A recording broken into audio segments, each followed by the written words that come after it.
आज हम enthalpy topic पढ़ते हैं। कल तक हमने इंटरनल एनर्जी तक कल तक पढ़ लिया था। ठीक, तो कल से ही यदि देखें अपन, हमें पता था कि डेल्टा ई जो था या डेल्टा यू जिसको बोलते हो वो क्यू प्लस डब्ल्यू था। यदि देखा जाए तो क्यू बराबर Q plus minus P delta we बराबर डेल्टा ई लिख सकता हूँ। और यदि मैं लिखूं तो क्यू, चूंकि प्रेशर कांस्टेंट लिया है तो क्यू पी लिख देता हूँ, is equal to delta E plus P delta V लिख सकता हूँ। यदि मैं लिखूं तो इसको लिख सकता हूँ delta E plus P V two minus V one Q P.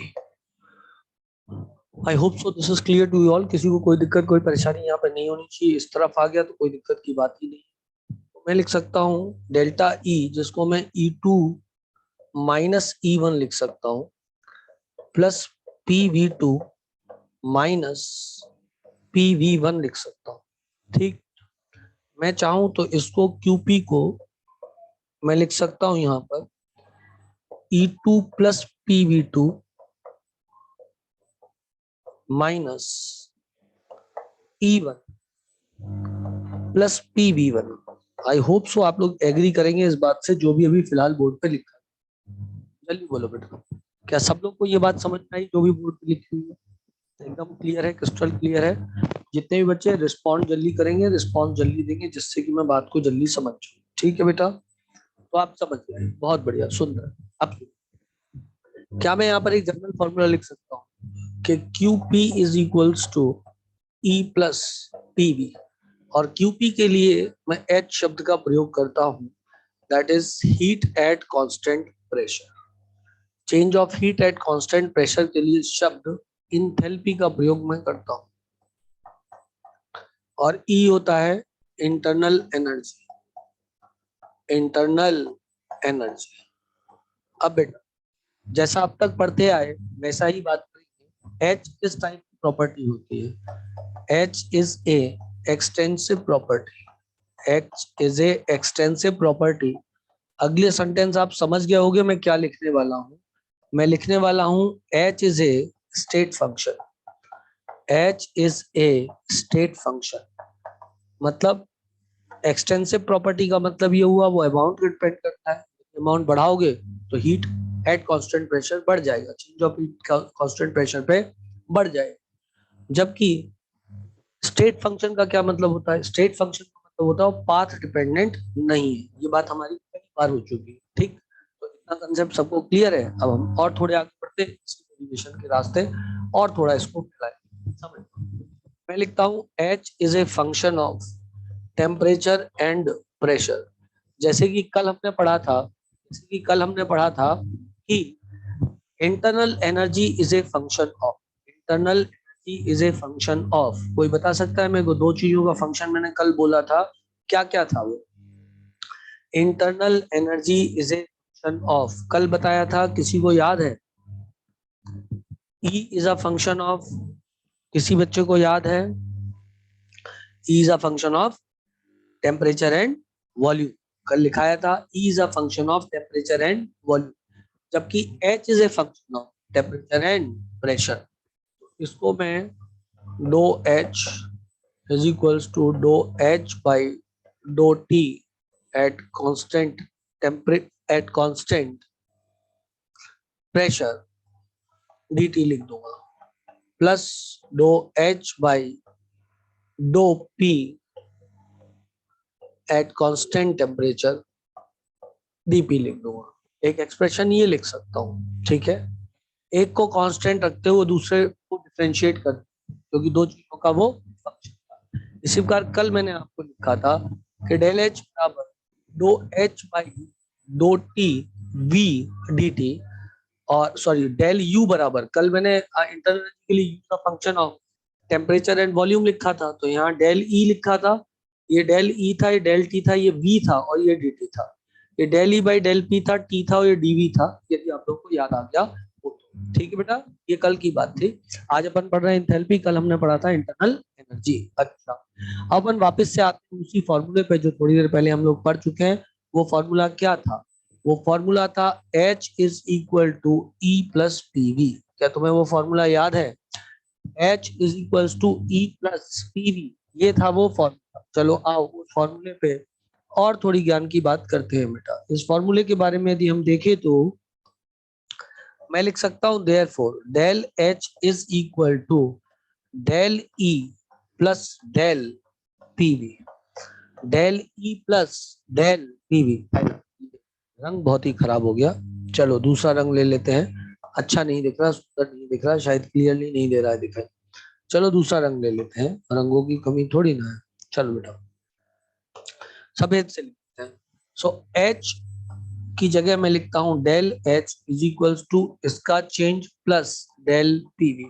क्या तुमको चमकना ही चाहिए। तो क्या मैं लिख सकता हूं del H is equal to del E plus del PV plus V del P। किसी को कोई आपत्ति, कोई परेशानी नहीं होनी चाहिए। यानी मान लो बेटा प्रेशर कांस्टेंट है, एट कांस्टेंट प्रेशर यदि मैं बात कर रहा हूं तो डेल H बराबर कितना हो जाएगा बच्चों? वो del E plus del P तो कांस्टेंट है तो वो हो जाएगा V, सॉरी एक ही बात लिख दी दो बार, वापस लिख देते हैं इसको, कोई बड़ी बात नहीं। Del E P delta V plus V delta P, ये वाला एक्सप्रेशन जीरो हो जाएगा और ये वाला एक्सप्रेशन जो है वो क्या होगा बेटा? बच जाएगा। तो आओ इसको मिटाएं और नया लिखें, this will come P delta V। क्या सब लोग एग्रीड है? हाँ ना बोलना पड़ेगा, जल्दी से बताना पड़ेगा। क्या कोई आपत्ति है? क्वेश्चन में क्लियर है? Okay good.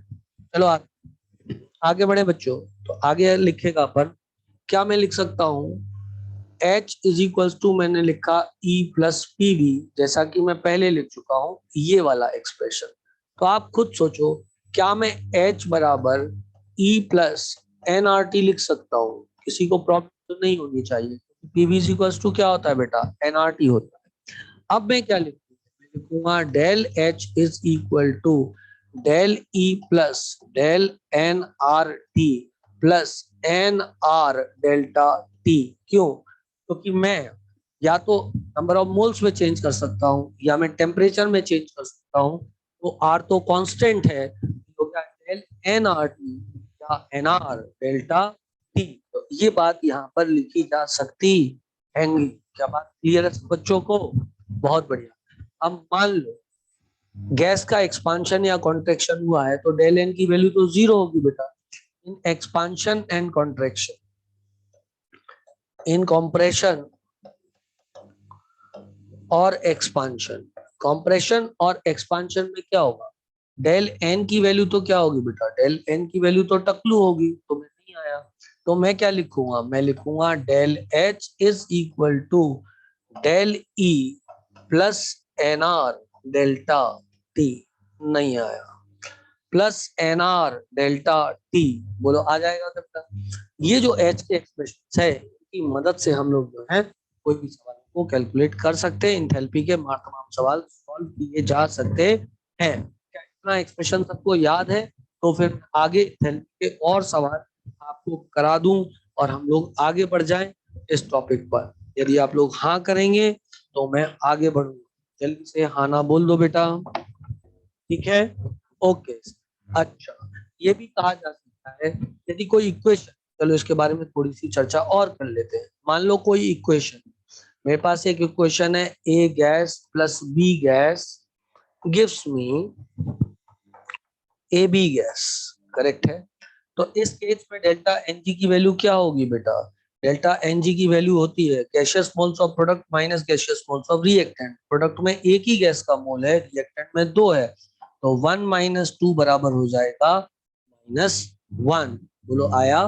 देयरफॉर यहाँ पर लिख सकता हूँ delta H is equal to delta E minus R T. Therefore delta E is greater than delta H, क्योंकि आर टी इधर आएगा प्लस हो जाएगा, तो delta E delta H plus something है, मतलब डेल्टा ई यहाँ पर बड़ा है। बहुत ही सरल सी बात थी। आओ थोड़ी सी बातें और करें। आप चाहें इसको एक बार और देखना तो देख, डेल्टा एच बराबर डेल्टा, ठीक है बेटा? आ गया सबको? चलो अब सुनना मेरी बात को, देखो मैं यहाँ पर लिख सकता हूँ delta H is equal to delta E plus N R delta T. कोई भी केमिकल रिएक्शन मैंने लिखी, मान लो मैंने कंबस्शन किया CH4 का एट 25 डिग्री सेंटीग्रेड, तो क्या बन जाएगा, यहाँ बन जाएगा कार्बन डाइऑक्साइड प्लस जलुआ बन जाएगा। जलुआ को यदि देखें और बैलेंस करें तो ये 2 आ जाएगा।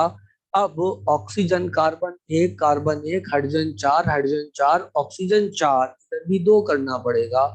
ये भी गैस है, 25 डिग्री सेंटीग्रेड में मीथेन गैस होती है, ऑक्सीजन ऑफ कोर्स गैस होती है, अपन सब सांस लेते हैं, कार्बन डाइऑक्साइड भी गैस होती है, परंतु जो वाटर होता है वो लिक्विड होता है 25 डिग्री सेंटीग्रेड पे। इसलिए बच्चों हमें ये कहना पड़ेगा कि डेल्टा एन जी की वैल्यू जो इधर आएगी, ये एक ही गैस का मोल है माइनस ये 3 गैस के मोल है, बराबर -2 हो जाएगा। डेल्टा एच बराबर डेल्टा ई -2 RT हो जाएगा। नहीं आया, इसका मतलब if delta Ng is less than 0, delta H is less than delta E। Check करो, यहाँ डेल्टा ई बराबर क्या आता, डेल्टा एच प्लस समथिंग, मतलब डेल्टा एच छोटा था क्योंकि डेल्टा एन जी की वैल्यू नेगेटिव थी। मान लो डेल्टा एन जी की वैल्यू पॉजिटिव होती बेटा, तो यहाँ पर समथिंग प्लस होता। इफ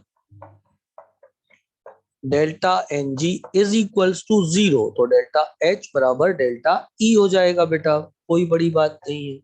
परंतु यदि डेल्टा एन जी की वैल्यू बच्चों 1 से ज्यादा हुई तो delta H will be equal to delta E plus something. So delta H is actually greater than delta ई।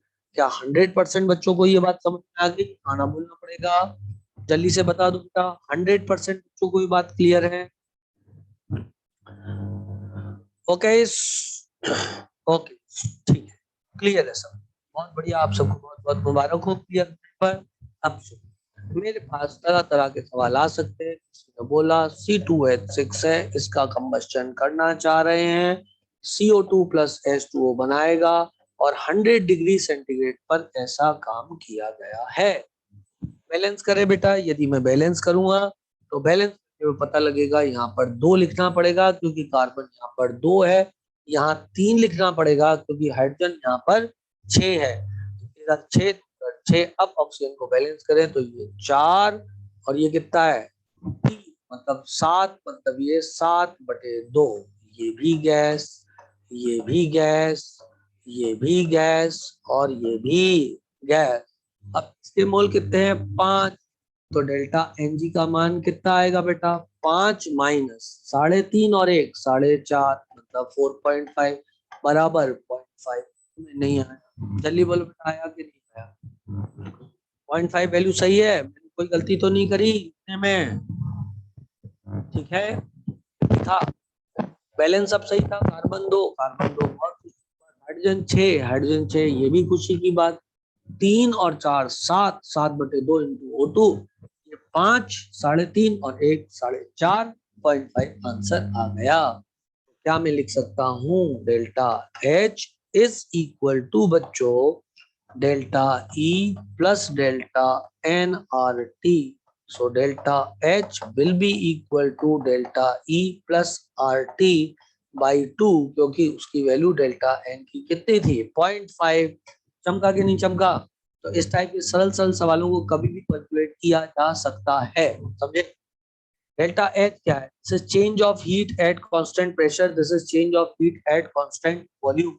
ये QP के द्वारा रिप्रेजेंट किया जाता है और डेल्टा ई क्यूवी के द्वारा रिप्रेजेंट किया जाता है, plus delta N R T.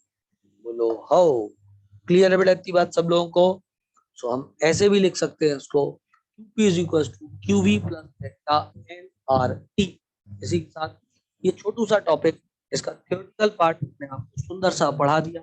आओ इसके कुछ सवाल कर लें और इस टॉपिक पे मास्टरी करें। नीट लेवल पे ये आपका बहुत सुंदर तरीके से हो जाना चाहिए। आओ सवाल करें बेटा, चलो कुछ सवाल करते हैं। सवाल number 1, heat of reaction, heat of reaction, heat of reaction मतलब किसी रिएक्शन के दौरान की हीट, गलत मार्कर ले लिया मैंने, जिस कलर का बोर्ड कलर का मार्कर ले लिया। चलो दूसरा चूज करें। If heat of reaction if heat of reaction for C10H8 solid plus O2, examiner बहुत अच्छा है, उसने O2 लिखा है और यहाँ भी गैस लिखा है और यहाँ पर दिया है 10CO2 of course gas plus 4H2O, reaction में दिया है liquid at constant volume. At constant volume is equal to -1228.2 kilo calorie at 25 degree centigrade. Calculate heat of reaction. Calculate heat of reaction at constant pressure. At constant pressure. ठीक बेटा, बहुत ही सरल सवाल है। यदि आप देखो heat of reaction, voice not clear बेटा, लैग इज देयर बेटा। बाकियों को भी लैग है कि सिर्फ रागनी को ही लैग है? जल्दी बताओ बेटा, बाकी बच्चे बताओ, क्या सिर्फ रागनी को ही लैग हो रहा है कि बाकी लोगों को भी लैग हो रहा है? थोड़ा सा लैग हो रहा है, okay, little bit of lag.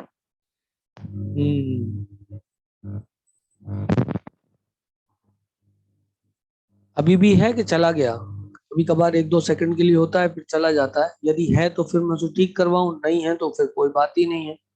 जल्दी बता दो, सही हो गया? There is no lag, all is clear, okay. चलो, तो जिसको इसके बावजूद यदि कोई लैग है तो प्लीज एक बार मीटिंग से बाहर जाके अंदर आ जाओ, और यदि सभी को लैग है तो फिर मैं सिस्टम को ठीक कराने के लिए बोलता हूँ। ओके, ठीक है। Now solution. बच्चों, एग्जामिनर ने क्या बताया? उसने आपको बोला हीट एट कांस्टेंट वॉल्यूम दिया है। आप जानते हो हीट एट कांस्टेंट वॉल्यूम क्या होता है बेटा? हीट एट कांस्टेंट वॉल्यूम है यदि किसी रिएक्शन को कांस्टेंट वॉल्यूम पे कराया जाए। नॉर्मली रिएक्शन को अपन ओपन कंटेनर में कराते हैं, वहां पर क्या होता है, वहां पर प्रेशर कांस्टेंट होता है। लेकिन यदि किसी क्लोज कंटेनर में रिएक्शन को करा दिया जाए तो वहां पर कांस्टेंट वॉल्यूम होगा। तो कांस्टेंट वॉल्यूम पर जो रिएक्शन हो रही है, कांस्टेंट वॉल्यूम पर, उसमें जो भी हीट इन्वॉल्व होती है, मतलब हीट जो भी रिएक्शन के दौरान निकलती है या फिर एब्जॉर्ब होती है, उसको बोलते हैं heat of reaction at constant volume. पर यदि मान लो कोई ओपन कंटेनर में चल रही है, किसी तरह से कांस्टेंट प्रेशर को मेंटेन किया हुआ है, इस दौरान जो रिएक्शन में हीट निकलती है वो बोलते हैं heat at constant pressure. Heat at constant volume के लिए एक्सप्रेशन है डेल्टा ई, और हीट एट कांस्टेंट प्रेशर के लिए एक्सप्रेशन है डेल्टा एच। तो मुझे पता है कि डेल्टा एच बराबर होता है delta E plus delta N R T plus N R delta T.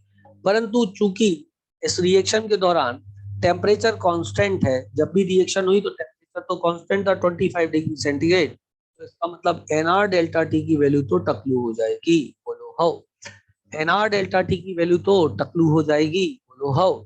क्योंकि पूरी रिएक्शन के दौरान टेम्परेचर तो 25 डिग्री सेंटीग्रेड ही बना हुआ है, इसलिए इसको लिख दूंगा टकलू। ये कहां से आया? H is equal to E plus PV, PV की जगह एनआर टी रखा, फिर आया डेल्टा एच बराबर delta E plus NR delta T plus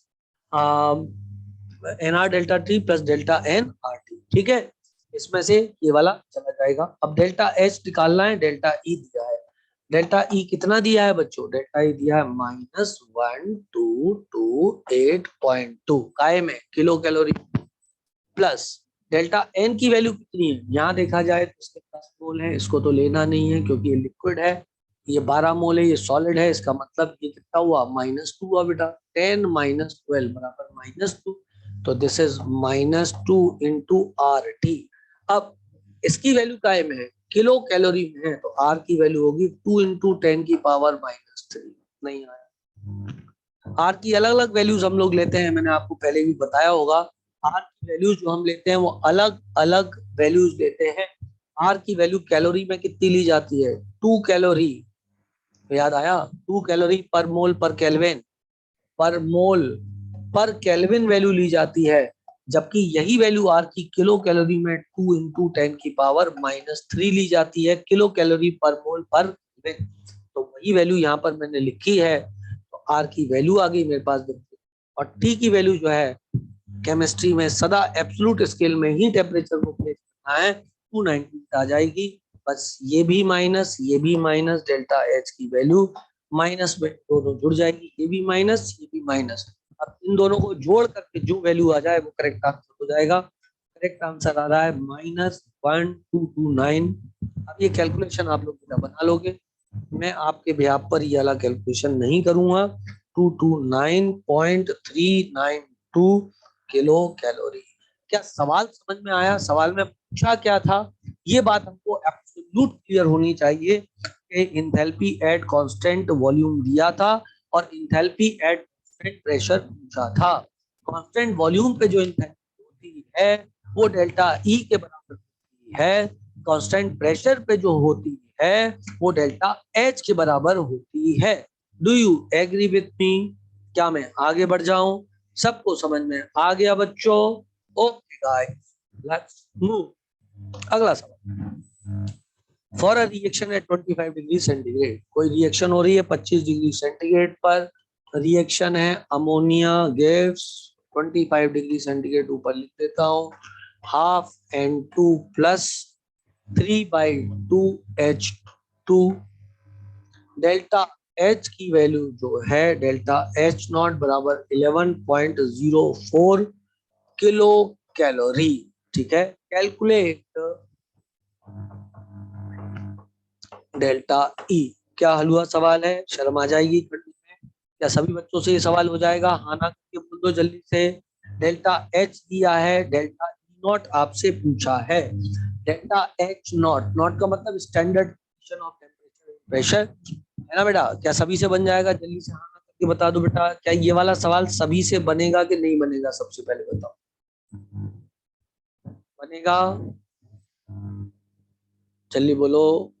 yes sir, बन जाएगा सर। ओके सर, ठीक। तो इसमें अपन सोल्यूशन बनाते हैं और सोल्यूशन में हम लिखेंगे बच्चों क्या?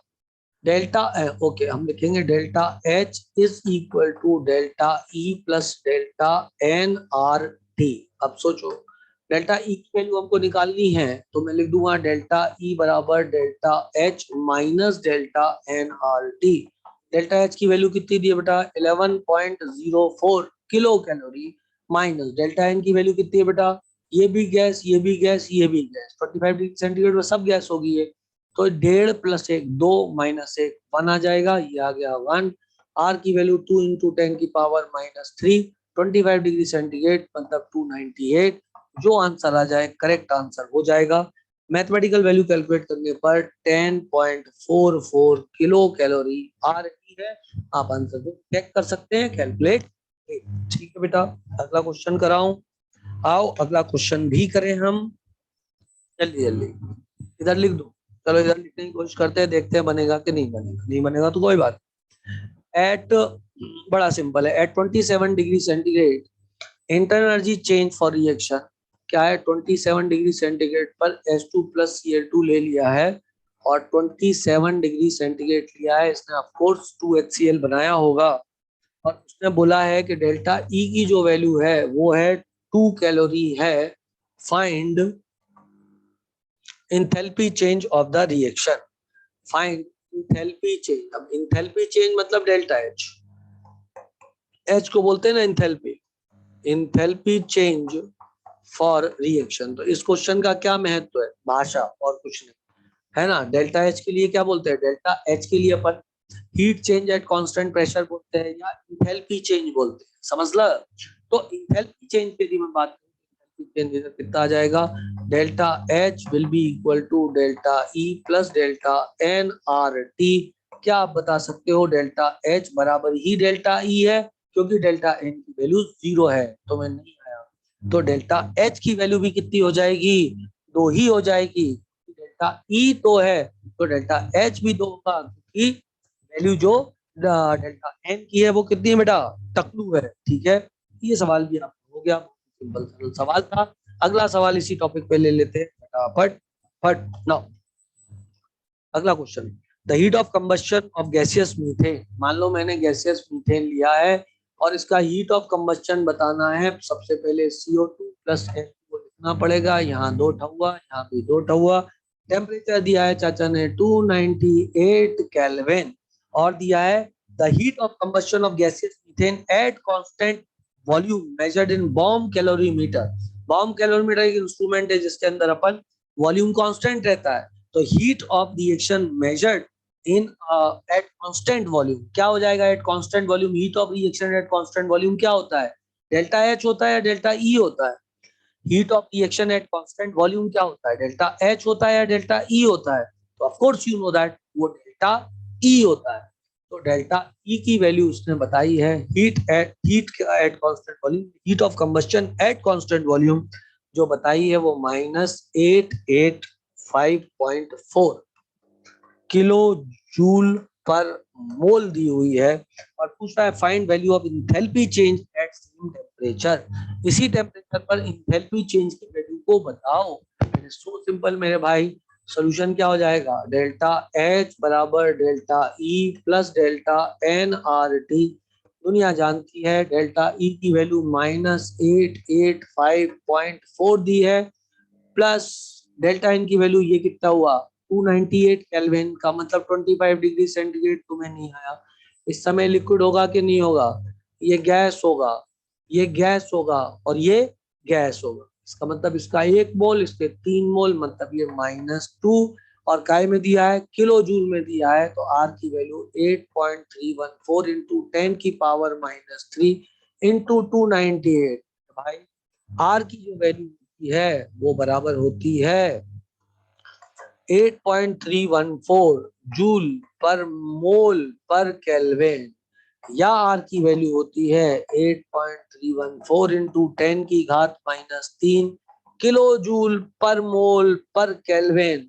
अभी कभी 4 आर की वैल्यूज मैंने आपको बताई है, मैं से पहले पूरी बता चुका हूँ। कहीं ना कहीं आर की वैल्यू एटीएम लीटर में 0.0821 होती है और वही बार लीटर में, बार लीटर पर मोल पर केल्विन में वही वैल्यू 0.0831 होती है। इसी प्रकार जूल में और कैलोरी में होती है। जूल और कैलोरी की अभी बताइए थोड़ी देर पहले, ठीक। जूल की तो ये रखी है, कैलोरी की एक सवाल 2 सवाल पहले बताइए। बस कैलकुलेट कर लो बेटा, जो आंसर आ जाए वो आंसर सही हो जाएगा। दोनों माइनस है मतलब बढ़ के ही आना चाहिए, बिल्कुल सही। तो इनका जो जवाब आ रहा है वो आ रहा है -9890.355 किलो जूल। इस तरीके से ये सवाल भी निपट गया।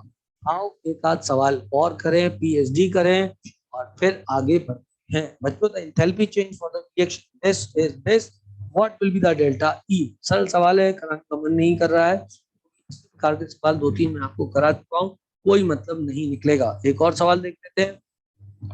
Enthalpy change for reaction calcium carbonate change internal energy. Again बकवास सवाल है। एक रिएक्शन है जो कि CaCO3 है बच्चों, और उसको तोड़ दिया काओ प्लस CO2 में। इसके लिए जो enthalpy change for this reaction is, enthalpy change बताया है। क्या बताया है, इंथैल्पी चेंज। इंथैल्पी चेंज का मतलब क्या चीज बताई गई है, डेल्टा एच बताया गया है, जो कि बोला गया है 176 किलो जूल पर मोल पर केल्विन। और उसने आपको पूछा है बताओ डेल्टा ई की वैल्यू क्या होगी।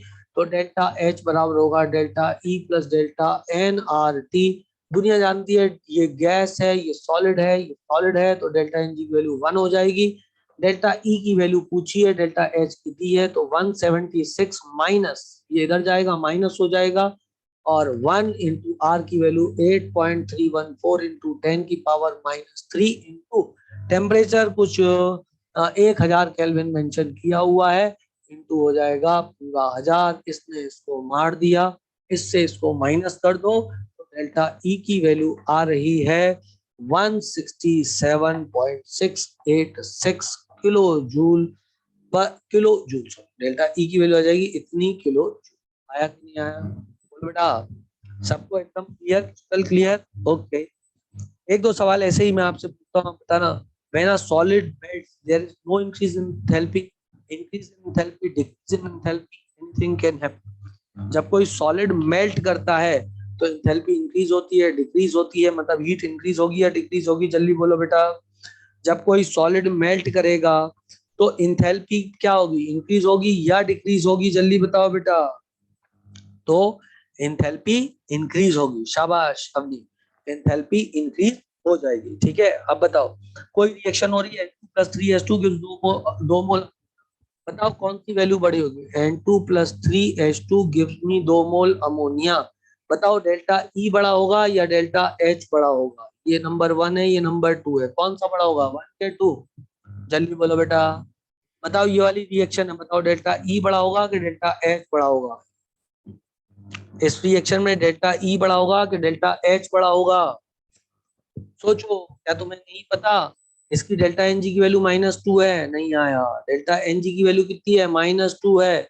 यदि डेल्टा एन जी की वैल्यू माइनस है तो डेल्टा ई बड़ा होता है, क्योंकि डेल्टा एच बराबर होता है delta E plus delta N R T. Delta N की वैल्यू माइनस में, मतलब डेल्टा ई की वैल्यू क्या हो जाएगी? बड़ी हो जाएगी। डेल्टा एच बराबर delta E plus delta N R T होता है। इसमें वैल्यू माइनस में आई तो ये माइनस हो जाएगा, इधर आके प्लस हो जाएगा, तो डेल्टा ई बराबर डेल्टा एच प्लस समथिंग, मतलब डेल्टा ई बड़ा हो गया। आई होप सो कि मैंने आपको ये बात समझा दी है। एक छोटा सा क्वेश्चन मैं आपसे ऐसे ही बता रहा हूँ, आप मुझे बता सकते हो, इसमें कोई बड़ी बात, कोई रॉकेट साइंस नहीं है। छोटू छोटू लिटिल स्टार है, मैं जगह बना रहा हूँ और वहीं पर लिख देता हूँ क्वेश्चन। क्वेश्चन क्या है? क्वेश्चन है बच्चों, C3H8+5O2 gives me 3CO2+4H2O। ये लिक्विड, ये गैस, ये गैस, ये गैस, और वो जानना चाहता है आपसे delta E minus delta H की वैल्यू क्या? Delta E minus delta H की वैल्यू क्या होगी? है ना? वो तो सरल है ना, एकदम घटिया सवाल है यार। सोचो, ये गैस, ये गैस, ये गैस, ये लिक्विड, ये 3 मोल और ये 6 मोल, मतलब डेल्टा एन जी की वैल्यू कोई भी बता सकता है, -3 है। अब ये 3 मोल है, 6 मोल, मतलब डेल्टा एन जी -3 माना, तो बेटा डेल्टा एच बराबर होता है डेल्टा ई।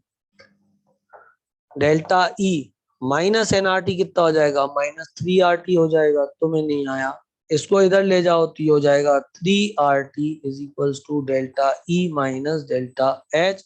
तो आंसर आ गया 3 RT। सिंपल स्टार, कोई कॉम्प्लिकेशन नहीं है, एकदम सरल, एकदम सिंपल है। चलो, अब अपन नया टॉपिक खोलते हैं।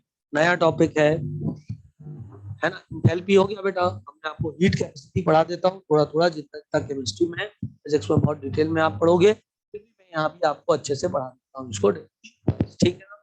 चलो बच्चों, तो हम आते हैं नए टॉपिक पे। नए टॉपिक का नाम है हीट कैपेसिटी। हीट कैपेसिटी, और इधर ही टॉपिक आ जाएगा स्पेसिफिक हीट कैपेसिटी। रुको, टॉपिक चालू होगा क्या?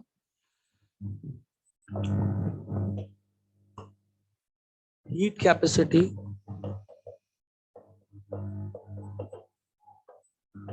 स्पेसिफिक हीट कैपेसिटी और मोलर हीट कैपेसिटी। मैं एक सेकंड जरा एक चीज चेक कर लूं, फिर मैं आपको बताऊं। Heat capacity, molar heat capacity, specific heat capacity, इसमें ठीक है, CPM CP आ जाएगा। ओके, ठीक है, चलो चल जाएगा मेरा काम, कोई दिक्कत नहीं है। जितने टॉपिक पढ़ाए उसमें मैं ये पढ़ा सकता हूँ, अभी कोई समस्या की बात है सच नहीं। ठीक है, चलो पढ़ते हैं बेटा। तो सबसे पहला टॉपिक है क्या होती है हीट कैपेसिटी। बहुत ही क्लियर, बहुत ही सरल। हीट कैपेसिटी, हीट कैपेसिटी होती है बेटा, it is the amount of heat required, it is the amount of heat required, it is the amount of heat required to raise temperature of 1 gram sorry, to raise temperature of a given substance by 1 degree centigrade. किसी substance के temperature को 1 degree centigrade से बढ़ाने के लिए heat देनी पड़ती है, उसको बोलते हैं हीट कैपेसिटी। तो हीट कैपेसिटी को मैं Q द्वारा रिप्रेजेंट कर सकता हूँ, हीट कैपेसिटी को Q द्वारा, स्मॉल q द्वारा रिप्रेजेंट कर सकता हूँ। अब ये बराबर कितनी है सोचो, Q अमाउंट ऑफ, यदि ये हीट कैपेसिटी है और मैंने बोला है Q, हीट कैपेसिटी बोल दिया इसको मैंने, ये है amount of heat required to raise the temperature of any given substance. ये कोई गिवन सब्सटेंस है, इसके टेम्परेचर को 1 डिग्री सेंटीग्रेड से बढ़ाना, इसके टेम्परेचर को मेरे को 1 डिग्री सेंटीग्रेड से बढ़ाना है, तो जो हीट देनी पड़ेगी उसको मैंने बोला हीट कैपेसिटी, और इसको मैंने रिप्रेजेंट कर दिया Q से नहीं, इसको मैं C से रिप्रेजेंट कर दिया, ठीक है। तो C is the amount of heat required.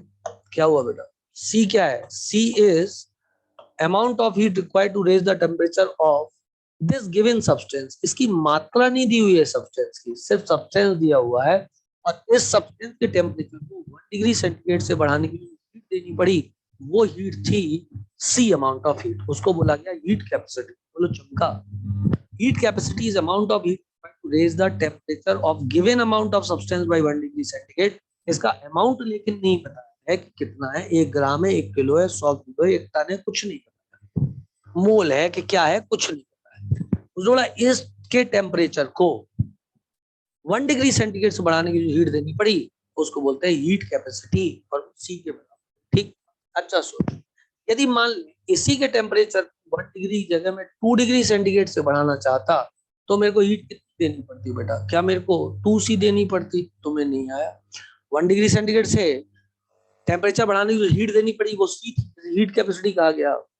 तो 2 डिग्री सेंटीग्रेड से यदि बढ़ानी पड़ती तो कितनी देनी पड़ती, क्या 2C देनी पड़ती, और यदि 3 डिग्री सेंटीग्रेड से बढ़ाना पड़ता तो कितनी, क्या 3C देनी पड़ती। n डिग्री सेंटीग्रेड से बढ़ाना पड़ता तो क्या मुझे NC देनी पड़ती, तुम्हें नहीं आया। बोलो बेटा, क्या ये बात क्लियर हुई, क्या बात सबको समझ में आई। कितने डिग्री सेंटीग्रेड से बढ़ाना है इस पर डिपेंड करता है, और ये जो डिग्री सेंटीग्रेड से बढ़ाना है मतलब ये चेंज ऑफ टेम्परेचर, तो ये 1 डिग्री सेंटीग्रेड क्या है, ये डेल्टा T की वैल्यू, और 2 क्या है, ये डेल्टा T की वैल्यू है, 3 क्या है, ये डेल्टा T की वैल्यू है, n डिग्री क्या है, डेल्टा T। तुम्हें नहीं आया, बोलो आया कि नहीं आया। इसका मतलब जो टोटल हीट देनी पड़ी उसका यदि मैं फॉर्मूला निकालूं तो total heat is equal to heat capacity into delta T। आया कि नहीं आया। टोटल हीट देनी पड़ी, जो टोटल हीट जो देनी पड़ी वो किसके बराबर, वो heat capacity into delta T के बराबर हुई। Amount of heat required to raise the temperature of a given amount of substance by 1 degree centigrade is called as heat capacity। तो 1 degree centigrade change of temperature है, यदि 1 degree से बढ़ाने के लिए देनी पड़ी C अमाउंट ऑफ हीट, तो 2 डिग्री से बढ़ाने के लिए 2C, तो 3 डिग्री से बढ़ाने 3C, n डिग्री से बढ़ाने के लिए NC आपको हीट देनी पड़ेगी। आप समझ रहे हो, ये 3 डिग्री, ये 2 डिग्री, ये n डिग्री, ये क्या है, ये चेंज ऑफ टेम्परेचर है। 1 डिग्री से बढ़ाने के लिए देनी पड़ती C, तो 3 डिग्री से बढ़ाने के लिए देनी पड़ी 3C। 3 क्या है, डेल्टा T है, तो फॉर्मूला क्या हुआ, Q is equals to C into delta T, where C is heat capacity, where C is heat capacity। नहीं आया, where C is heat capacity। आया कि नहीं। मान लो बेटा किसी ने ये कहा आपसे कि ये एक सब्सटेंस है जिसका 50 ग्राम है, इसका 50 ग्राम है, एक सब्सटेंस है जिसका 50 ग्राम है, और इस सब्सटेंस के 1 ग्राम को 1 डिग्री सेंटीग्रेड से टेम्परेचर बढ़, इस सब्सटेंस के 1 ग्राम को 1 डिग्री सेंटीग्रेड से टेम्परेचर बढ़ाने के लिए हीट देनी पड़ी हमको 5 जूल, हीट देनी पड़ी 5 जूल। तो बताओ इसकी हीट कैपेसिटी क्या होगी। तो बेटा 50 ग्राम को 1 डिग्री से बढ़ाने के लिए कितनी हीट देनी पड़ेगी आपको, 50 गुना ज्यादा देनी पड़ेगी। और क्या, 1 ग्राम को बढ़ाने के लिए, और हीट कैपेसिटी का मतलब क्या होता है, वो भी अमाउंट ऑफ सब्सटेंस। जो भी अमाउंट ऑफ सब्सटेंस गिवन है उसके टेम्परेचर को 1 डिग्री से बढ़ाने के लिए हीट देनी पड़ेगी। उसने क्या किया, उसने बोला इस गिवन अमाउंट ऑफ सब्सटेंस में से 1 ग्राम निकाल लिया, उसने बोला इस 1 ग्राम का टेम्परेचर को 1 डिग्री से बढ़ाने के लिए हीट देनी पड़ेगी 5 जूल। तो बताओ इस गिवन अमाउंट ऑफ सब्सटेंस के पूरे के टेम्परेचर को 1 डिग्री से बढ़ाने के लिए कितनी हीट देनी पड़ेगी? क्या 50 गुना ज्यादा देनी पड़ेगी? बोलो हो। 1 ग्राम के लिए इतनी लगी थी तो इसकी हीट कैपेसिटी कितनी हुई? इसकी हीट कैपेसिटी 50 × 5 बराबर 250 जूल। नहीं आया। बोलो बेटा, जो भी गिवन अमाउंट ऑफ सब्सटेंस है उसकी हीट को हमको 1 डिग्री से, उसके टेम्परेचर को 1 डिग्री सेंटीग्रेड से बढ़ाने के लिए हीट देनी पड़ती है, उस हीट कैपेसिटी। ठीक, उसमें मास डिफाइन नहीं होता है, उसमें हमें मास नहीं पता होता है। ठीक, चलो बात कर। जैसे किसी ने बोला ये गिवन अमाउंट ऑफ सब्सटेंस है, जैसे किसी ने बोला ये गिवन अमाउंट ऑफ सब्सटेंस है और इसका मास है 2.5 किलो, मतलब 2,500 ग्राम। ठीक है बेटा, 2,500 ग्राम। इसके टेम्परेचर को 2 डिग्री सेंटीग्रेड से बढ़ाने के लिए, इसके टेम्परेचर को 2 डिग्री सेंटीग्रेड से बढ़ाने के लिए हीट देनी पड़ी मेरे को 5 किलो जूल। इसके टेम्परेचर को 2 डिग्री सेंटीग्रेड से बढ़ाने के लिए मेरे को हीट देनी पड़ी 5। तो बताओ इस सब्सटेंस की हीट कैपेसिटी क्या होगी? तो यहाँ क्या मास का कोई रोल है? कोई रोल नहीं। हमें तो ये है जो भी गिवन अमाउंट ऑफ सब्सटेंस है उसको 1 डिग्री सेंटीग्रेड से बढ़ाने के लिए हीट देनी पड़ती है, उसको बोलते हैं हीट कैपेसिटी। बच्चों यहाँ 2 डिग्री से बढ़ाने के लिए देनी पड़ी कितनी? 5। तो 1 डिग्री से बढ़ाने के लिए कितनी देनी पड़ेगी? 2.5। तो 2.5 kilo joule is heat capacity. I suppose that मैं अपनी बात को समझा पाया और तुम मेरी बात को अच्छे से समझ पाए हो। हीट कैपेसिटी क्या चीज होती है, फिजिक्स केमिस्ट्री दोनों में ही आएगी, डेफिनेशन समझना बहुत ज्यादा आवश्यक है। चलो नई चीज पे आते। नई चीज क्या है बेटा? नई चीज मैं आपको पढ़ाता हूँ, नई चीज मेरे सामने आ चुकी है। नई चीज है स्पेसिफिक हीट कैपेसिटी। नई चीज है स्पेसिफिक हीट कैपेसिटी। क्या होती है स्पेसिफिक हीट कैपेसिटी बेटा? स्पेसिफिक हीट कैपेसिटी ऐसे, इसका मतलब क्या है? या स्पेसिफिक हीट कैपेसिटी को CS से रिप्रेजेंट कर दूं, ठीक है ना, और मोलर हीट कैपेसिटी को CM से रिप्रेजेंट कर दूंगा। इसका मतलब क्या है? इसका पर्टिकुलर मतलब ये होता है कि it is amount of heat required, it is amount of heat required to raise temperature of 1 gram substance by 1 degree centigrade. It is amount of heat required temperature of a substance of 1 gram substance by 1 degree centigrade. It is the amount of heat required to raise temperature of 1 gram substance by 1 degree centigrade. It is amount of heat required to raise temperature of 1 gram substance by 1 degree centigrade. इसके पहले ग्राम mention नहीं था। Specific heat capacity में ना 1 ग्राम के temperature को 1 degree centigrade से heat देनी पड़ती है, उसको बोलते हैं स्पेसिफिक हीट कैपेसिटी। आओ जो इसको आगे बढ़ाएं और इस मैं आपको फॉर्मूला इसका डिराइव, सुनना मेरी बात को ध्यान से। तो amount of heat required to raise the temperature of 1 gram substance by 1 degree centigrade. सोचो बेटा वो है क्या? CS, that is specific heat capacity, correct है। अच्छा ये एक मान लो सब्सटेंस, ये एक मान लो सब्सटेंस है, ठीक, इसके ग्राम है मान लो 50 ग्राम है, करेक्ट है। इस पूरे सब्सटेंस के टेम्परेचर को 1 डिग्री सेंटीग्रेड से बढ़ाने के लिए हीट मान लो देनी पड़ी 200। तो बताओ स्पेसिफिक हीट कैपेसिटी कितनी होगी? भैया 50 ग्राम को बढ़ाने के लिए 1 डिग्री सेंटीग्रेड से पड़ी 200 जूल, तो 50 ग्राम के लिए लगी 200 जूल। तो 1 ग्राम के लिए कितनी लगेगी?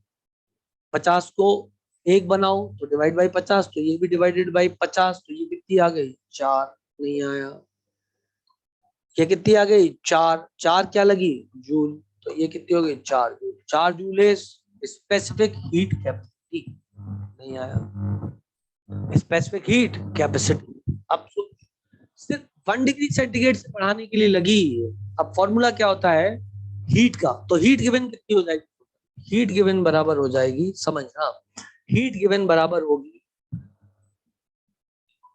m into C S delta T. इसका क्या मतलब है मैं आपको बताता हूँ। This is heat given, this is heat given. m क्या है?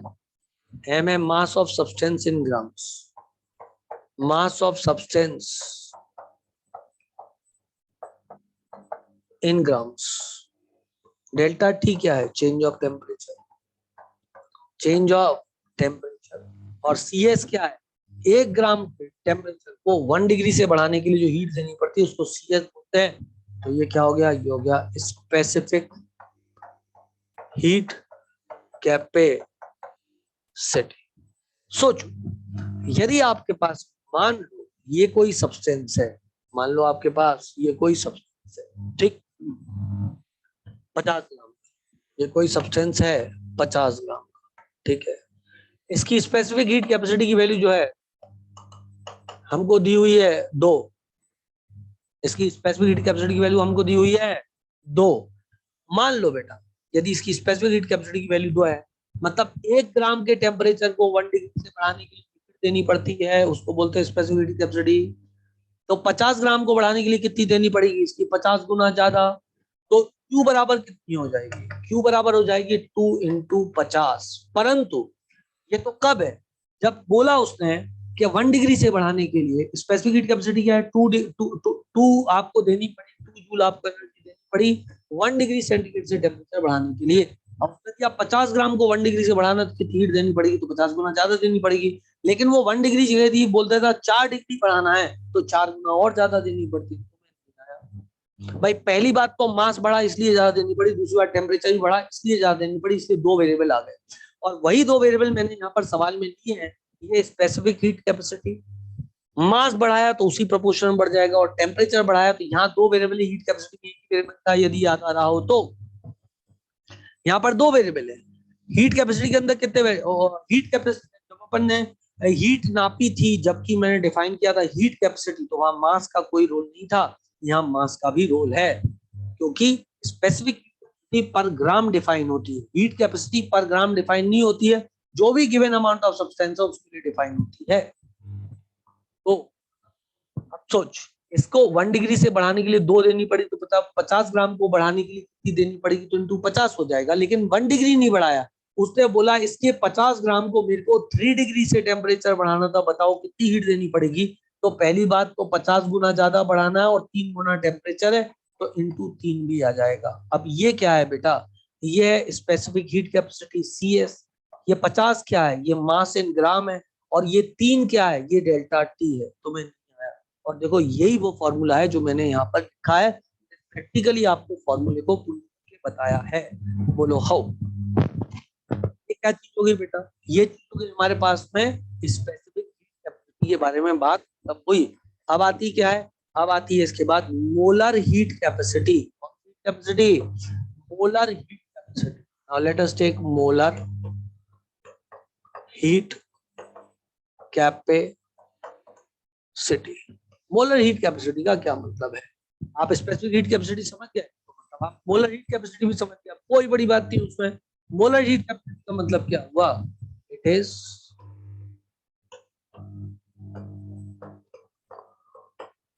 Amount of heat required to raise temperature of, it is amount of heat required to raise temperature of 1 mole substance by 1 degree centigrade. The amount of heat required to raise temperature of 1 mole substance by 1 degree centigrade. 1 mole substance का temperature 1 degree centigrade से बढ़ाना है, तो it is the amount of heat required to raise temperature of 1 mole substance by 1 degree centigrade. I hope so आपको ये बात समझ में आ गई होगी।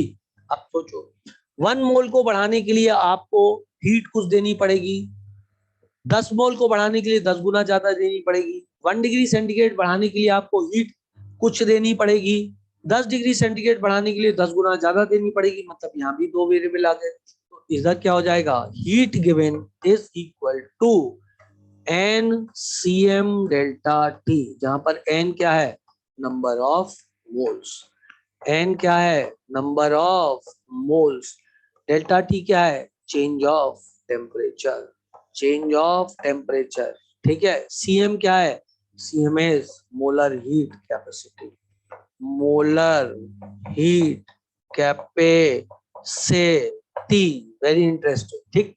जैसे मान ले बेटा तेरे पास यहाँ पर 20 मोल सब्सटेंस है और तेरे को 10 डिग्री सेंटीग्रेड से बढ़ाना है इसका टेम्परेचर, कितना मोल है बेटा, 20 मोल है, और टेम्परेचर किससे बढ़ाना है, 10 डिग्री सेंटीग्रेड से बढ़ाना है, और उसमें मोलर हीट कैपेसिटी आपको दी है, सीएम आपको दिया है मान लो 15। तो बताओ क्यू क्या होगी, क्या अपन को वैल्यू समझ में आ रही है। सीएम मतलब हुआ 1 डिग्री सेंटीग्रेड से 1 ग्राम को, 1 मोल को बढ़ाने के लिए जो हीट देनी पड़ी वो है 15। तो 20 को बढ़ाने के लिए 20 गुना ज्यादा, और 1 डिग्री से बढ़ाना था, अब 10 से बढ़ाना है तो 10 और, तो इसका मतलब ये फॉर्मूला आ गया यहाँ पे। देखो 10 का भी मल्टीप्लिकेशन होगा, 20 का भी होगा, क्यों होगा वो प्रैक्टिकली मैं आपसे बात कर रहा हूँ, फॉर्मूले में डायरेक्ट लिख सकता हूँ, इसको कोई कंफ्यूजन ही नहीं होगा, लेकिन इसको समझ लेने में भी कोई बुराई नहीं। ठीक है बेटा, तो Q बराबर कितना हो जाएगा, एन, एन कितने मोल है बचुआ, एन है 20 मोल, तो इधर मैंने लिखा 20 गुणा कितना कर दूंगा मैं, 20 मोल, और एन की वैल्यू कितनी आ गई, सीएम की वैल्यू कितनी है 15, और डेल्टा टी कितना है 10, जो भी उत्तर आ जाए करेक्ट उत्तर, ये 20 हो गया 300, तो ये कितना आ जाएगा, ये आ जाएगा 20 15 जा 300 टकला 3, नहीं आया। बोलो बेटा सबको बात समझ में आ गई कि नहीं आ गई।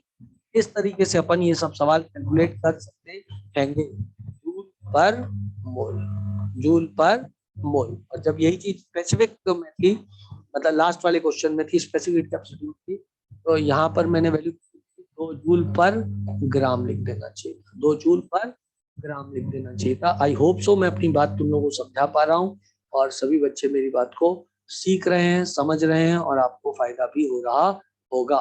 तो इस तरीके से मैंने आपको molar heat capacity, specific heat capacity और सारी बातें पढ़ा दी हैं, रटा दी हैं, आप सबको बात समझ में आनी चाहिए। क्या हम आगे बढ़ सकते हैं, ठीक है बेटा, आगे बढ़े। तो अब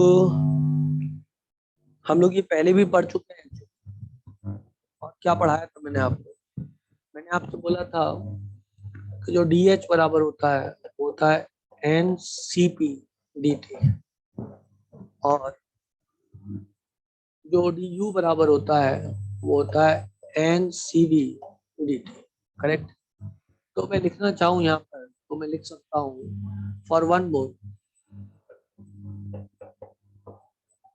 गैस, और 1 मोल गैस, यदि सीपी और CV molar heat capacity at constant pressure, and this is molar heat capacity at constant volume, molar heat capacity at constant volume है, and this is molar heat capacity at constant pressure, at constant pressure, तो मैं यहाँ पर लिख सकता हूँ। और for 1 mole gas यदि बात चले बेटा, तो यदि मान लो उसने बोला 1 मोल गैस के लिए, तो मैं लिख सकता हूँ D H is equal to C P M D T, तो मैं लिख सकता हूँ C P M is equal to D H by D T, D H by D T, और ये कांस्टेंट प्रेशर, और मैं यहाँ पर लिख सकता हूँ C B is equal to D U by D T, और ये constant volume. I hope so मेरी बात सब बच्चों को क्लियर है, किसी को कोई दिक्कत कोई परेशानी इसमें नहीं होनी चाहिए, ठीक है बेटा। इसके बाद एक रिलेशनशिप आता है जो कि मैं अभी आपको बताऊंगा, अभी प्रूव भी करवाऊंगा। तो होता है CP minus C, CP minus CV is equal to R आता है, इसको यदि हम लिखे तो निकाल सकते हैं। यदि आप Cp की वैल्यू देखो तो Cp की वैल्यू कितनी थी, दिस वाज इक्वल टू, यदि हम देखें तो हमारे पास था ना, H इज इक्वल टू क्या लिखा था मैंने, E प्लस PV लिखा था। H इज इक्वल टू कितना था, E प्लस PV था, इससे पहले हमने डेरिवेशन किया था ये। तो H इज इक्वल टू मैं E प्लस nRT भी लिख सकता था, इसमें किसी को दिक्कत नहीं चाहिए थी। तो मैं डेल्टा H बराबर delta E plus delta nRT plus nR delta T लिख सकता था। अब यदि मान लो मैं यहाँ पर किसी गैस के लिए इसको ले रहा हूँ, तो मैं Cp minus Cv is equal to R, delta H के लिए मैं क्या लिख सकता हूँ, n Cp डेल्टा T लिख सकता हूँ बेटा, और डेल्टा E के लिए n Cv डेल्टा T लिख सकता हूँ। कोई गैस एक्सपांड या कॉन्ट्रैक्ट कर रही है तो डेल्टा Ng की वैल्यू 0 हो जाएगी उसकी, तो ये हो जाएगा कितना, nR डेल्टा T। ठीक है बच्चों, यदि कोई गैसेस एक्सपांशन या कॉन्ट्रैक्शन होगा तो उसके लिए बात करें, डेल्टा nRT की वैल्यू 0 हो जाएगी, कोई केमिकल रिएक्शन नहीं होगी, गैस एक्सपांड या कॉन्ट्रैक्ट कर रही है, बंद कर रहे हैं। अब सोच, क्या मैं n से n मार दूं, क्या डेल्टा टी से डेल्टा टी मार दो, तो क्या मैं Cp minus Cv is equal to R लिख सकता हूँ बेटा, जहाँ पे Cp क्या है, मोलर हीट कैपेसिटी है, और ये molar heat capacity at constant pressure, ये molar heat capacity at constant volume है, बराबर हो गया R। तुम्हें नहीं आया, बराबर हो गया R। यदि मान लो यही n नंबर ऑफ मोल्स के लिए हो, तो ये क्या है, हीट, समझना मेरी बात को ध्यान से, ये क्या है, मोलर हीट कैपेसिटी, ये क्या है, molar heat capacity minus minus ये क्या है, molar heat capacity at constant pressure है, और ये molar heat capacity at constant volume है, बराबर कितना हो गया, इज इक्वल टू R हो गया। n नंबर ऑफ मोल्स के लिए होता तो Cp minus Cv is equal to nR हो जाता, ठीक है ना, n नंबर मोल्स के लिए होता Cp minus Cv is equal to nR हो जाता, ठीक। क्योंकि ये जो capacity molar heat capacity define की गई है, ये डिफाइन मैंने काई के लिए करी है, ये डिफाइन मैंने करी है और 1 मोल Cp और Cv की वैल्यू, ठीक है ना। चलो खैर आगे बढ़ते हैं, आगे बढ़ते हैं। तो Cp minus Cv equals to R, इसके लिए हम मेयर्स इक्वेशन इसको बोलते हैं। इसी प्रकार एक चीज होती है Cp by Cv is equals to gamma, इसे हम Poisson's ratio, Poisson's ratio Cp by Cv is equal to gamma, इसे हम क्या बोलते हैं बेटा, इसे हम बोलते हैं पॉइजन्स रेशो बोलते हैं, ठीक है बेटा। तो इस तरीके से इतना सारा मैंने आपको अभी भी पढ़ा दिया है, बहुत सारी चीजें मैंने आपको करवा दी हैं Cp Cv वाली, और आई होप सो कि इसमें से काफी बातें आपको क्लियर हो गई होंगी। Let me check that, I suppose that module में क्वेश्चंस बहुत ज्यादा इस पे नहीं है, फिर भी देख लेते हैं if we can do few questions on this, check कुछ क्वेश्चंस ले लेते हैं इस पे बेटा। पहला क्वेश्चन लिखा है 5 mole of oxygen, 5 mole of oxygen are heated at constant volume, are heated at constant volume from 10 degrees centigrade to 20 degrees centigrade. What will be the change in energy of the gas? What will be delta U, मतलब change of internal energy. The molar heat capacity of oxygen at constant pressure, Cp बराबर बता रहा है वो आपको 7.03 calorie पर मोल पर kelvin, ठीक है। अब वो आपसे जानना चाहता है कि आप उसको ये बता दो कि भैया इसमें डेल्टा ई की क्या होगी, क्या आप जानते हो डेल्टा यू या डेल्टा ई की वैल्यू का फॉर्मूला क्या है, आपको पता है डेल्टा यू बराबर होता है N C B delta T, तुम्हें नहीं पता, बोलो भाई, ये फॉर्मूला होता है N C B delta T, सबको पता है ये वाला फॉर्मूला, सबको पता है, बहुत बढ़िया, शाबाश, डेल्टा यू बराबर n C B delta T होता है फॉर्मूला, ठीक। अब तो हमें किसकी वैल्यू दी है, हमें सीपी की दी है, हमें सीबी की वैल्यू नहीं दी है, लेकिन आपको ज्ञान Cp minus Cv is equal to R होता है, और R कैलोरी में कितना होता है, वो होता है, तो क्या 2 बराबर Cp माइनस Cv रख दूं, Cv को इधर ले जाऊं, इसको इधर ले आऊं, तो मेरे पास हो जाएगा Cp माइनस 2 बराबर Cv, तो Cv बराबर हो जाएगा 5.03, क्योंकि Cp की वैल्यू 7.03 थी। अब सवाल हमारे लिए आसान हो गया। डेल्टा U बराबर n number of moles, 5 mole gas दी है, इनटू Cv की वैल्यू आई 5.03, टेम्परेचर का चेंज 20 10, तो ये 10, जो भी आंसर आ जाए वो आंसर करेक्ट आंसर हो जाएगा। 50 को इससे गुणा कर देना, 250.15 समथिंग लाइक दिस आंसर आ जाना चाहिए। जो भी आंसर होगा करेक्ट आंसर हो जाएगा बेटा। 251. तो आंसर हो गया 251, सॉरी, आंसर हो गया 251.5, कैलोरी में था इसलिए आंसर कैलोरी में आ जाएगा। ये हीट सप्लाई थी। सब बच्चों को समझ में आ गया ये वाला क्वेश्चन बेटा? तो चलो अगला क्वेश्चन करें, चलो चीते की रफ्तार से अगला क्वेश्चन करें, फटाफट फटाफट लो भैया। दूसरा क्वेश्चन इस पे, at 27 degree centigrade, at 27 degree centigrade, 1 mole of ideal gas, 1 mole ideal gas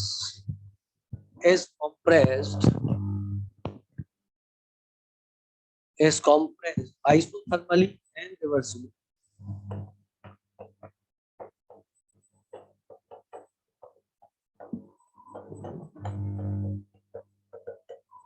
Isothermally and reversibly from a pressure of 2 atm to 10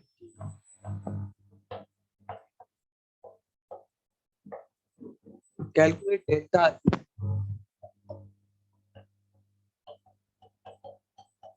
and q and q। Actually ये सवाल जो है ना टॉपिक से भटक गया है, हम लोग ये वाला अभी टॉपिक नहीं पढ़ रहे हैं, तो आई सपोज दैट ये सवाल सही नहीं रहेगा, लेकिन ठीक है आपको जो भी ज्ञान है मैं बता देता हूँ आपको सवाल, लेकिन फिर भी ये थोड़ा मतलब गलत तरीके से सवाल दे दिया और मैंने गलती से नोट कर लिया, पर कर दिया है, कोई दिक्कत की बात नहीं है। अच्छा, दुनिया क्या इस बात को जानती है, मैं ऑलरेडी पढ़ा चुका हूँ कि प्रोसेस आइसोथर्मल है ना। आइसोथर्मल प्रोसेस में डेल्टा की वैल्यू क्या होती है, तो आइसोथर्मल प्रोसेस में डेल्टा ई की वैल्यू 0 होती है आइडियल गैस। कल भी बताया था मैंने, उसको पहले वाले लेक्चर में ही बताया था आपको कि डेल्टा ई की वैल्यू 0 होती है प्रोसेस में। यदि फर्स्ट लॉ ऑफ थर्मोडायनेमिक्स का इस्तेमाल किया जाए तो पहला कानून, फर्स्ट लॉ ये बोलता है कि डेल्टा यू बराबर होता है Q plus W. Delta U की वैल्यू तो डब्ल्यू आ गई, तो माइनस क्यू बराबर हो जाएगा डब्ल्यू, या क्यू बराबर हो जाएगा माइनस डब्ल्यू, जैसे चाहो वैसे। क्या चीज यहाँ नहीं मैंने अभी तक आपको पढ़ाई है, जो आगे चल के मैं पढ़ाने वाला हूँ, लेकिन आप में कॉमन सेंस से आप जानते हो कि वर्क डन का एक ही फॉर्मूला मैंने बताया था, minus integration of E DV. और क्योंकि आप इंटेलिजेंट बच्चे हो, आप इंटीग्रेशन करना जानते हो, तो आपको पता है ये रिवर्सिबली किया गया है। यदि रिवर्सिबली किया गया है तो इसका मतलब मल्टीपल। अच्छा, कल एक सवाल इस पर मैंने करा दिया था, शायद आपको टिक जाए, हालांकि वो सवाल में वैल्यूज गलत हो गई है ना। तो आपको पता है रिवर्सिबल प्रोसेस में प्रेशर कांस्टेंट नहीं रहेगा, पल पल पल पल पल पल प्रेशर बदलेगा, तो प्रेशर इंटीग्रेट होगा। तो मैंने यहाँ पर फॉर्मूला लिखा minus integration of E DV, और मैं लिख दूंगा minus N R T by V DV, क्योंकि पी और डीवी का एक साथ इंटीग्रेशन करना मुश्किल पड़ता, तो मैंने इसको वी के टर्म्स में ले आया, डीवी और वी का इंटीग्रेशन, इसका मतलब 1/v डीवी के टर्म में इंटीग्रेट में कर पाऊंगा। मैंने क्या किया, वर्क डन बराबर निकाला minus N R T integration of DV by V, v1 से लेके v2 तक हमारी लिमिट आपको पता है dx बाई एक्स का इंटीग्रेशन ln x होता है, तो मैं यहाँ लिख दूंगा minus N R T ln v2 by v1 बराबर, तो वर्क डन बराबर आ जाएगा बच्चों -2.303 N R T log base 10 v2 by v1। v2 की वैल्यू कितनी बेटा? अच्छा, अब v2 की वैल्यू तो यहाँ पे p1 और p2 दिया हुआ है, तो आपको पता है आइसोथर्मल प्रोसेस में हमें पता है PV is equal to NRT है, उसे बोर्ड में करता हूँ, इस पर वापस आकर के आपको इस सवाल का फाइनल सोल्यूशन यहाँ पर लिख दूंगा। तो मैं दूसरा बोर्ड मतलब एक और नया ले लेता हूँ जिससे कचर कचर नहीं हो कहीं भी। अरे खिसक जाओ भाई, ऐसा क्यों कर रहे हो? हाँ ये खिसक गया। चल, आपको पता है बेटा प्रोसेस कैसा है? आइसोथर्मल। आपको पता है प्रोसेस कैसा है? आइसोथर्मल है। उसने V2 V1 की वैल्यू नहीं पूछी थी बेटा। पीवी इक्वल्स टू क्या है बेटा? एनआरटी है। पीवी इक्वल्स टू क्या है? एनआरटी है। सवाल में देखा जाए तो गैस क्या हुई है? कॉम्प्रेस, मतलब गैस लीक नहीं हुई, गैस कॉम्प्रेस हुई है। तो इसका मतलब नंबर ऑफ मोल्स भी कांस्टेंट है। तो मैं क्या करूंगा, isothermal process, T temperature constant है, आर कांस्टेंट है, एन कांस्टेंट है। देयरफॉर मैं बोल सकता हूँ P1 V1 बराबर P2 V2।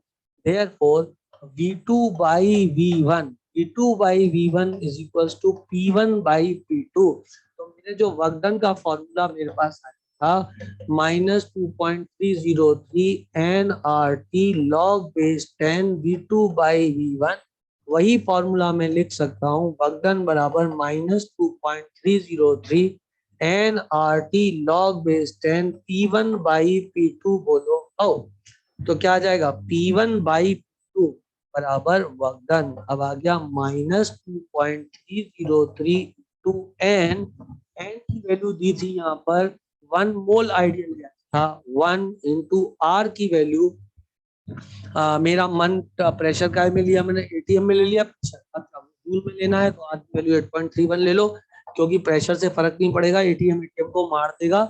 Into temperature, temperature कितना दिया था? टेम्परेचर दिया था 27 डिग्री सेंटीग्रेड, मतलब 300 लॉग भैंस 10। प्रेशर चेंज कहाँ से हुआ? 10 एटीएम, मतलब 10/P1 है। तो पहले कितना आ जाएगा? ऊपर आ जाएगा 2 और नीचे आ जाएगा 10। ये कितना हो गया? मतलब log 2 - log 10। log 2 होता है 0.7 और log 10 होता है 1। तो पॉइंट सॉरी log 2 होता है 0.3, सॉरी log 2 होता है 0.3 और log 10 होता है 1। तो 0.3 - 1 बराबर -0.7 आएगा। ये पूरे से मल्टीप्लाई होगा, वर्कडन पॉजिटिव में आ जाएगा, माइनस माइनस तो मल्टीप्लाई हो जाएगा। तो क्या तुम लोग को बात समझ में आई? बेटा log 2/10 को यदि तू सॉल्व करेगा तो कैसा आएगा ये? क्या ये log 2 - log 10 आएगा? log 2 की वैल्यू 0.3 होती है, log 10 की वैल्यू 1 होती है, मतलब ये -0.7। मतलब ये पूरा एक्सप्रेशन सॉल्व करके आया -0.7। इसको इसको मल्टीप्लाई कर दिया, माइनस माइनस को मार देगा और फाइनली आपका आंसर जो है इसका आ जाएगा, वर्क डन का जो आपका आंसर आएगा वो आएगा और 965.87 कैलोरीज। अब सो ये तो आया 965.87 कैलोरीज, ये आंसर आया आपका। और आपको ये बात पता है कि प्रीवियस क्वेश्चन में कर रहे थे तो हमने ये बात देखी थी कि यहाँ पर W बराबर -Q आएगा। अब तुम्हारा W पॉजिटिव आया है तो Q की वैल्यू क्या होगी? माइनस में आ जाएगी। कि जब तुमने लिखा -Q बराबर W तो इसका मतलब हुआ Q बराबर -W। W की वैल्यू पॉजिटिव आई तो Q की वैल्यू नेगेटिव आ जाएगी। तो डन हो जाएगा -965.87 calorie. I suppose that understandable, सब लोग के लिए बात क्लियर है। Sir video is paused and voice is lagging, is it so? बाकी लोगों को भी ऐसा हो रहा है कि बेटा वीडियो इज पॉज्ड? जल्दी बोलो रे हो। नो सर, संभवी सिर्फ आपको हो रहा है बेटा, बाकी लोगों को नहीं हो रहा है। ओके चलो कोई बात नहीं, ये लास्ट सवाल था जो मैंने आपको करवाया अभी। अब मैं जो हूँ नेक्स्ट लेक्चर में आपको इसके आगे एक आध सवाल और करवाऊंगा यदि वीडियो लैग हो रहा है तो। और उसके बाद में मैं आपको वर्क डन पढ़ाने वाला हूँ इन डिटेल। ठीक है बेटा? इसके बाद में मैं आपको क्या पढ़ाऊंगा डिटेल में?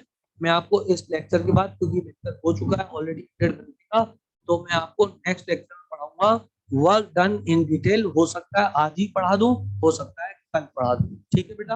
आज पढ़ाया तो लिंक शेयर कर दूंगा, जस्ट वेट।